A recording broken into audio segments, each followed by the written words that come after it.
ವಿಜಯಪುರದಲ್ಲಿ ಹೃದಯ ವಿದ್ರಾವಕ ದುರಂತ.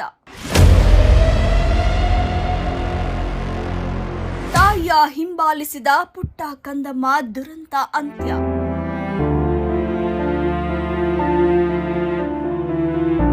ಶಾಲಾ ವಾಹನಕ್ಕೆ ಸಿಲುಕಿ ಸ್ಥಳದಲ್ಲೇ ಅಸುನೀಗಿದ ಅಸುನಿ.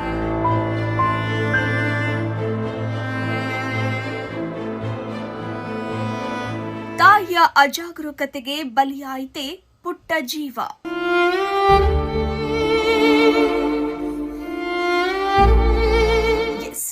ವಿಜಯಪುರ ನಗರದಿಂದ ಬಂದಿರುವ ಸುದ್ದಿ ಕೇಳಿ ಜನರು ಶೋಕದಲ್ಲಿ ಮುಳುಗಿದ್ದಾರೆ. ಮಗುವನ್ನ ಕರೆತರಲು ಹೋಗಿದ್ದ ತಾಯಿಯೊಬ್ಬರು ಆ ಸಮಯದಲ್ಲಿ ಮನೆಯಲ್ಲಿದ್ದ ಇನ್ನೊಂದು ಚಿಕ್ಕ ಮಗು ತಾಯಿಯ ಗಮನಕ್ಕೆ ಬಾರದೆ ಅವರ ಹಿಂದೆ ಬಂದಿದೆ. ಶಾಲಾ ವಾಹನ ಚಲಿಸಿದ ಕ್ಷಣದಲ್ಲಿ ಆ ಮಗು ವಾಹನದ ಚಕ್ರಕ್ಕೆ ಸಿಲುಕಿ ಸ್ಥಳದಲ್ಲೇ ಪ್ರಾಣ ಕಳೆದುಕೊಂಡಿದೆ. ಒಂದು ಚಿಕ್ಕ ಅಜಾಗರೂಕತೆ, ಅದಕ್ಕೆ ಬೆಲೆ ಕಟ್ಟಲಾಗದ ಒಂದು ಜೀವ ಬಲಿಯಾಗಿದೆ.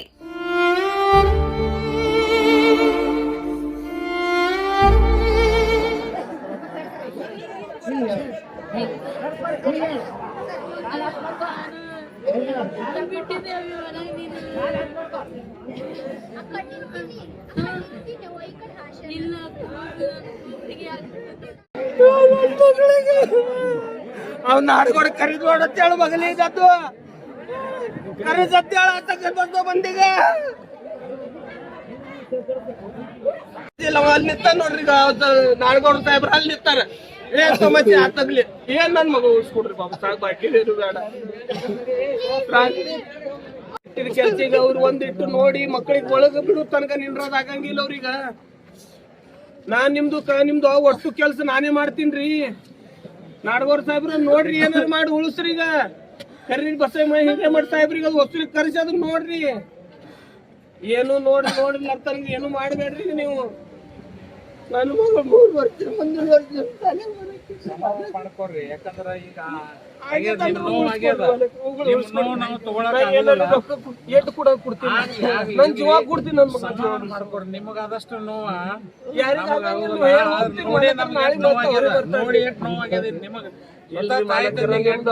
ಮಾಲಕರ ನೀವು ಹೇಳಿ ಓದ್ತೀರಿ, ಮತ್ತ ಅಂತವ್ರೆ ತಗೊಂಡು ಇಟ್ಕೋತೀರಿ ಮಾಲಕರ. ಒಂದಂತ ಒಂದು ಎದಕ್ಕಿಟ್ಟಿರಿ? ಆಯಾ ಮಂದಿ ಒಟ್ಟಗ್ ಒಳಗ್ ಹುಡುಗರಿಗೆ ಹೇಳ್ದ ಬಿಡ ಸಂಬಂಧ ಇಟ್ಟಿರಿ. ಎದಕ್ಕಿಟ್ಟಿರಿ ಹೇಳ್ರಿ ಸಾಹೇಬ್ರ ನೀವು. ಏನ್ ಮಾಡೋರಿ ದಿನ ನೋಡ್ರಿ ಕಾಲ್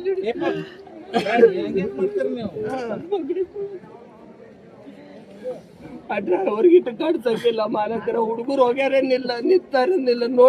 ನೋಡ್ಬೇಕು. ಯಾವ ಹುಡುಗರು ಬಂದವ ಏನ್ ಸುದ್ದಿ ಕಾಣಿಸಕಿಲ್ಲ. ಇಟ್ಟು ಬಿ ಲಾಭರ್ವ ಇರ್ತದ್ರಿ. ಏಜ್ ದಿನ ನಡ್ಸಕತ್ರಿ ದಡ್ಡತನ ಮಾಡ್ತಾವ. ಮತ್ತೆ ದಡ್ಡತನ ಮಾಡ್ತಾರ ಅಂತವ್ರಿಗೆ ಅವ್ರು ಮಕ್ಕಳಾದ್ರ ತಲೆ ಬೀಳ್ತಿದ್ವು, ನಡೀತಿದ್ದರು. ಅವ್ರು ಏನ್ ಮಾಡ್ತಿದ್ರು? ಸಾವ್ ಹೊಡಿತಿದ್ರು.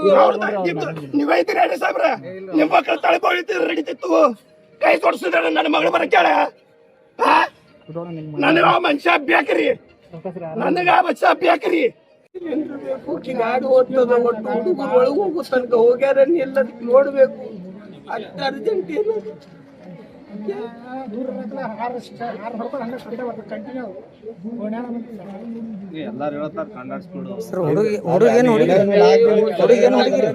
ಒಬ್ಬೊಬ್ರಿಗೆ ತಾಕೀದ್ ಮಾಡಿ ಫಾಸ್ಟ್ ಬಂದ್ರೆ ಸಾಯ್ ಹೊಡಿತೀನಿ. 2 ವರ್ಷನಾಗ್ರಿ? 3 ವರ್ಷ. ಈ ಮನಿಲಿಂದ ಹೊರಗೆ ಬಂದಾಳೇನ್ರಿ? ಹಾ ರೀ. ದೊಡ್ಡ ಹುಡುಗ ಬಸ್ನಾಗ ಅದಾನ. 2 ಹುಡುಗರು ಕರ್ಕೊಂಡ್ ಅವ್ರದ್ದು ಅದನ್ನ ಬದಲಾಗ ಆ ಹುಡುಗ ಈ ಸೈಡ್ ನೋಡಿದ್ರ ಆ ಸೈಡ್ನಾಗ ಅವಾಗ ಮಿರ್ಯಾರ್ದಾಗ ಒಳಗಿಡ್ತಾರೆ. ಸಂಗನ್ ಬಂದು ಅಲ್ಲಿ ಅವರು ರೊಕ್ಕ ಕೊಟ್ಟು ಹೊರಗೆ ತೆಗಿಸ್ತಾರ. ಅವ್ನಿಗೆ ಏನ್ ಮಾಡ್ತಾರ? ರೊಕ್ಕ ಕೊಡ್ತಾರ, ಹೊರಗೆ ತೆಗಿಸ್ತಾರ. ಮಗುದ್ ಏನ್ ಖರ್ಚಾಗದು? 1 ಲಕ್ಷ ರೂಪಾಯಿ ಕೊಡಕಾರಲ್ಲಿ ಏನು ಕಿತ್ಕೊಳಂಗಿಲ್ಲ. ಹೋಗೋದವ್ರು ಹೋದ್ರು, ಹೊಯ್ಕೊತ್ತು, ಬರೋರು ಬಂದ್ರು, ಏನ್ ಸಂಬಂಧ ಇಲ್ಲ ಸಾಲಿಗ. ಅಡ್ಡಿರ್ತಿತ್ತಂಡ್ರ ಅಡ್ಡಿ ಮಗಳು ಬಂದು ಬಡ ಅವ್ನಿಗೆ ತೋಡಿ ಅಡ್ಡಿ ಬೇಕಾಗಿತ್ತು. ಒಬ್ಬರೇ ಬಂದ್ರೇನು ಒಟ್ಟಿಗೆ ಅವನಿಗ? ಒಬ್ಬರೇ ಬಂದಾರೇನು? ಒಬ್ರು ಸಾಲಿನ ಮಾಸ್ತರ್ ಕೈ ಹೊಡೆದಾನೇನು? ಅದಕ್ಕ ಬಂದ್ ಭಕ್ತ ಹೇಳ್ತಾರ ಏನಾಗಲ್ಲ, ಧೈರ್ಯ ಕೊಡ್ತಾರ. ಮತ್ತೆ ಧೈರ್ಯ ಕೊಟ್ರೆ ನನ್ ಮಗಳು ಉಳಿತಿದ್ಲ ಸಾಕಾಗಡ್ ಧೈರ್ಯ ತೋತಿ. ಈ ಘಟನೆ ಕೇವಲ ಒಂದು ಕುಟುಂಬದ ದುರಂತವಲ್ಲ, ಇದು ನಾವೆಲ್ಲರೂ ಎಚ್ಚೆತ್ತುಕೊಳ್ಳಬೇಕಾದ ಒಂದು ಪಾಠವಾಗಿದೆ.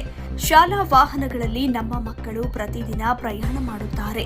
ಬೆಳಗ್ಗೆ ಶಾಲೆಗೆ ಕರೆದೊಯ್ಯುವ, ಸಂಜೆ ಸುರಕ್ಷಿತವಾಗಿ ಮನೆಗೆ ತಲುಪಿಸುವ ಜವಾಬ್ದಾರಿ ಈ ವಾಹನಗಳ ಮೇಲಿದೆ. ಆದರೆ ಇಂತಹ ಘಟನೆಗಳು ನಡೆದಾಗ ಪಾಲಕರಲ್ಲಿ ಭಯ ಶುರುವಾಗುತ್ತೆ. ಈ ದುರಂತದಿಂದ ನಮಗೆ 2 ದೊಡ್ಡ ಸಂದೇಶಗಳು ಸಿಕ್ಕಿವೆ. ಮೊದಲನೇದು, ಪಾಲಕರ ಜವಾಬ್ದಾರಿ ಮಕ್ಕಳನ್ನ ಶಾಲಾ ವಾಹನಕ್ಕೆ ಹತ್ತಿಸುವಾಗ ಮತ್ತು ಇಳಿಸುವಾಗ ನಮ್ಮ ಗಮನ ಸಂಪೂರ್ಣವಾಗಿ ಮಕ್ಕಳ ಮೇಲಿರಬೇಕು. ಶಾಲೆಯಿಂದ ಮಗುವನ್ನ ಕರೆತರಲು ಹೋಗುವಾಗ ಮನೆಯಲ್ಲಿ ಇರುವ ಇತರೆ ಮಕ್ಕಳು ನಮ್ಮ ಹಿಂದೆ ಬರುತ್ತಿಲ್ಲವೇ ಎಂದು ಒಮ್ಮೆ ಖಚಿತಪಡಿಸಿಕೊಳ್ಳಬೇಕು. ಎರಡನೇದು, ಶಾಲೆ ಮತ್ತು ವಾಹನ ಸಿಬ್ಬಂದಿಯ ಜವಾಬ್ದಾರಿ. ಶಾಲಾ ವಾಹನ ಎಂದರೆ ಅದು 20-30 ಮಕ್ಕಳ ಜೀವವನ್ನ ಹೊತ್ತಿರುವ ವಾಹನ. ಆದರೆ ಅನೇಕ ಕಡೆ ಅಟೆಂಡರ್ ಇರುವುದಿಲ್ಲ. ಚಾಲಕನೇ ಒಬ್ಬನೇ ಎಲ್ಲಾ ಕೆಲಸ ಮಾಡುತ್ತಾನೆ. ವಾಹನ ಚಲಿಸುವ ಮೊದಲು ಸುತ್ತಮುತ್ತ ಪರಿಶೀಲನೆ ಮಾಡಬೇಕು. ಈ ಘಟನೆಯ ಹಿನ್ನೆಲೆಯಲ್ಲಿ ವಿಜಯಪುರ ಆರ್ಟಿಒ ಮತ್ತು ಶಿಕ್ಷಣ ಇಲಾಖೆ ಅಧಿಕಾರಿಗಳು ಜಿಲ್ಲೆಯ ಎಲ್ಲಾ ಶಾಲಾ ವಾಹನಗಳ ಮೇಲೆ ತಕ್ಷಣ ತಪಾಸಣೆ ನಡೆಸಬೇಕು. ನಿಯಮ ಉಲ್ಲಂಘನೆ ಮಾಡುವವರ ವಿರುದ್ಧ ಕಠಿಣ ಕ್ರಮ ಕೈಗೊಳ್ಳಬೇಕು ಎಂಬುದು ಪಾಲಕರ ಮತ್ತು ಸಾರ್ವಜನಿಕರ ಆಗ್ರಹವಾಗಿದೆ. ಗೆಳೆಯರೇ, ಒಂದು ಕ್ಷಣದ ಎಚ್ಚರ ಒಂದು ಜೀವವನ್ನ ಉಳಿಸಬಹುದು. ವಿಜಯಪುರದಲ್ಲಿ ನಡೆದ ಈ ದುರಂತವೇ ಕೊನೆಯದಾಗಲಿ. ಈ ವಿಡಿಯೋವನ್ನ ನಿಮ್ಮ ಎಲ್ಲಾ ಗ್ರೂಪ್ಗಳಿಗೆ ಶೇರ್ ಮಾಡಿ ಜಾಗೃತಿ ಮೂಡಿಸೋಣ. ನಿಮ್ಮ ಮಗುವಿನ ಸುರಕ್ಷತೆ ನಿಮ್ಮ ಕೈಯಲ್ಲಿದೆ. ದಯವಿಟ್ಟು ಎಚ್ಚರವಾಗಿರಿ. ಇದು ನಮ್ಮ ವಾಹಿನಿಯ ಕಳಕಳಿಯ ವಿನಂತಿ. ಧನ್ಯವಾದಗಳು.